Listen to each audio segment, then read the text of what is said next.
আসসালামু আলাইকুম। বাংলাদেশের ভয়ে একই কাণ্ড ভারতের। বাংলাদেশের ভয়ে একেবারে নতুন নতুন সামরিক ঘাঁটি তৈরি করতেছে ভারত। ভারতের বিভিন্ন জায়গায়, বাংলাদেশের ঠিক চারপাশে যে রাজ্যগুলি আছে ওগুলিতে 5ই আগস্টের পর শেখ হাসিনা পালিয়ে যাওয়ার পর এই পদক্ষেপগুলি নিচ্ছে ভারত। ভারত মনে করতেছে যে এখন বাংলাদেশ ভারতের নিরাপত্তার জন্য হুমকি। কারণ বাংলাদেশের সাথে চীনের, পাকিস্তানের, তুরস্কের যেভাবে সামরিক সম্পর্ক ঘনিষ্ঠ হচ্ছে, দিন দিন তৈরি হচ্ছে, এতে ভারত উদ্বিগ্ন। এই জন্য ভারত 5ই আগস্টের পর ত্রিপুরাতে নতুন বিমান ঘাঁটি করছে, নতুন সেনা ঘাঁটি করছে, আসামে নতুন সেনা ঘাঁটি করছে, বিমান ঘাঁটি করছে, মেঘালয়ে নতুন সেনা ঘাঁটি করছে, বিমান ঘাঁটি করছে। পশ্চিমবঙ্গে এখন ঘোষণা দিয়েছে বঙ্গোপসাগরের একেবারে উপকূলে হলদিয়া নদীতে একটা নৌঘাঁটি করবে, যেটা একেবারে আমাদের খুলনার একেবারে পাশে, সুন্দরবনের একেবারে পাশে। এখানে একটা নৌঘাঁটি করবে হলদিয়া নদীতে। সেখানে ভারতের নৌবাহিনীর অনেক যুদ্ধজাহাজ থাকবে, যুদ্ধাস্ত্র থাকবে, যেন খুব দ্রুত ভারত, বাংলাদেশ, পাকিস্তান, চীনের বিরুদ্ধে ব্যবস্থা নিতে পারে যদি এই দিক থেকে কোনো ধরনের বিপদের কোনো সম্ভাবনা থাকে। এটা মাথায় রেখে এখানে এখানে নৌঘাঁটি করছে ভারত। 5ই আগস্টের পর খুব টেনশনে পড়ে গেছে বাংলাদেশকে নিয়ে। বাংলাদেশ ভারতের হাতছাড়া হয়ে গেছে। শেখ হাসিনা পালিয়ে গেছে, অর্থ হলো ভারতের একেবারে বিশ্বস্ত একটা দাসী পালিয়ে গেছে, সেবা দাসী পালিয়ে গেছে এখান থেকে। ভারত আওয়ামী লীগের থেকে বিশ্বাস আর কাউকে করে না। যেহেতু ভারতের এখন বিশ্বস্ত আওয়ামী লীগ নেই, শেখ হাসিনা নেই, এখন ভারত টেনশনে পড়ে গেছে ভারতের জাতীয় নিরাপত্তা নিয়ে। বাংলাদেশ যেভাবে চীন থেকে যুদ্ধাস্ত্র ক্রয় করতেছে, পাকিস্তান থেকে যুদ্ধাস্ত্র ক্রয় করতেছে। কিছুদিন আগে পাকিস্তানের সাথে বিমান বাহিনী প্রধানের বৈঠক গেছে, সেখানে পাকিস্তান সফরে গেছেন বাংলাদেশের বিমান বাহিনীর প্রধান। সেখানে জেএফ-17 থান্ডার যুদ্ধ বিমান ক্রয় নিয়ে আলোচনা হয়েছে এবং সেটা চূড়ান্ত পর্যায়ে আছে। তার আগে গত বছর চীন থেকে জে-10C যুদ্ধ বিমান ক্রয়ের চুক্তি একেবারে কাছাকাছি আছে, সেটাও হয়ে যাবে। সেখান থেকে এক স্কোয়াড্রন বিমান কিনা হবে। এক স্কোয়াড্রনে 16 থেকে 20টা বিমান থাকে এবং সমান সংখ্যক পাকিস্তান থেকে কিনা হবে। বাংলাদেশের প্রতিরক্ষা, আকাশ প্রতিরক্ষার জন্য তুরস্কের সাথে আলোচনা চলতেছে, পাকিস্তানের সাথেও আলোচনা চলতেছে, সেখান থেকে আরো সামরিক অস্ত্র কিনা হবে। এতে ভারত উদ্বিগ্ন।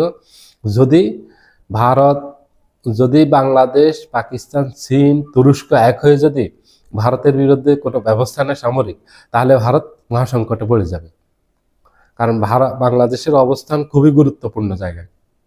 ভারতকে যদি কোনোভাবে ঘায়েল করতে হয়, কোনোভাবে যদি আক্রমণ করে, তাহলে সবচেয়ে উপযুক্ত জায়গা হলো বাংলাদেশের খুলনা, চট্টগ্রাম অঞ্চল থেকে খুব সহজে করা যায়। এই জন্য ভারত আগাম যে পদক্ষেপ আছে তার জাতীয় নিরাপত্তার জন্য, সেটার জন্য হলদিয়া নদীতে এই নৌঘাঁটি করতেছে।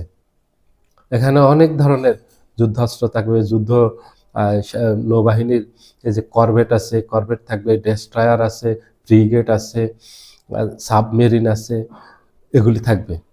অনেক আধুনিক অস্ত্র থাকবে, যেন খুব দ্রুত ব্যবস্থা নিতে পারে, খুব দ্রুত মোকাবিলা করতে পারে যদি বাইরের থেকে কেউ আক্রমণ করে।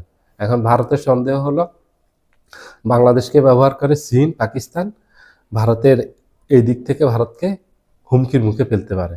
এই জন্য আগাম ব্যবস্থা হিসেবে ভারত এখানে হলদিয়া নদীতে এই ঘাঁটি গাড়ছে। এর উপর ভারত আরো বেশি টেনশনে আছে। এই পাকিস্তান, তুরস্ক, সৌদি আরব, বাংলাদেশ ন্যাটো জোটের মতো একটা জোট তৈরি করতেছে, যে জোটের একেবারে হুবহুব ন্যাটো যেসব নিয়ম আছে সেই নিয়মে হবে। যেমন ন্যাটোর নিয়ম হলো, একটা দেশে যদি কোনো দেশ আক্রমণ করে, তাহলে ধরে নেওয়া হবে যে ন্যাটোর যত সদস্য আছে সব সদস্যের উপর এটা আক্রমণ করা হয়েছে। তখন সব সদস্য এক হয়ে ওই দেশের উপর আক্রমণ করবে। ধরুন রাশিয়া ইংল্যান্ডের উপর আক্রমণ করছে, এখন ন্যাটোর 32 সদস্য আছে, এই 32 সদস্য মনে করবে যে তাদের সবার উপর রাশিয়া আক্রমণ করছে, তখন 32 সদস্য এক হয়ে রাশিয়ার উপর আক্রমণ করবে। ঠিক একইভাবে এই 60টা দিয়ে শুরু হয়েছে, 60টা দেশ দিয়ে শুরু হতে যাচ্ছে। অলরেডি শুরু হয়ে গেছে। 25 সালের এপ্রিলে প্রথম চীন, পাকিস্তান সরি, পাকিস্তান এবং সৌদি আরব এই চুক্তিটা স্বাক্ষর করে দুজনের মাঝে, যেটা খুব আলোচিত ছিল, সবাই জানেন এটা। তার মাঝে যুক্ত হয়েছে তুরস্ক, এখন বাংলাদেশ সেটাতে যুক্ত হতে যাচ্ছে। এই জন্য ভারত খুব টেনশনে আছে বাংলাদেশকে নিয়ে। বাংলাদেশ এখানে যদি সামরিকভাবে শক্তিশালী হয়, এটা ভারত কোনো অবস্থাতে চায় না। বাংলাদেশ কখনোই ভারতকে আক্রমণ করবে না। ভারত যদি আক্রমণ করে, বাংলাদেশ তো ন্যূনতম প্রতিরোধ করতে হবে। তার আমার প্রতিরোধের ব্যবস্থা হিসেবে তো আমার একটা জোট অথবা নিজস্ব সামরিক শক্তি থাকতে হবে, যেহেতু আমরা সামরিক দিক থেকে অনেকটা দুর্বল, আমাদের প্রতিরক্ষা খুবই দুর্বল।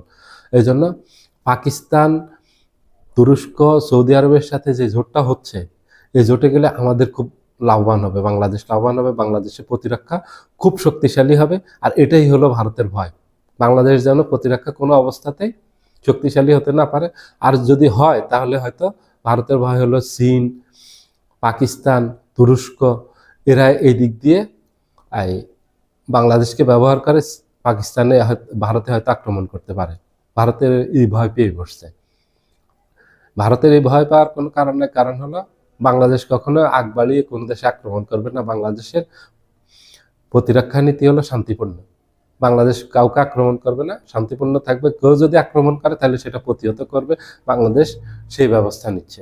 সবাই ভালো থাকবেন, আল্লাহ হাফেজ।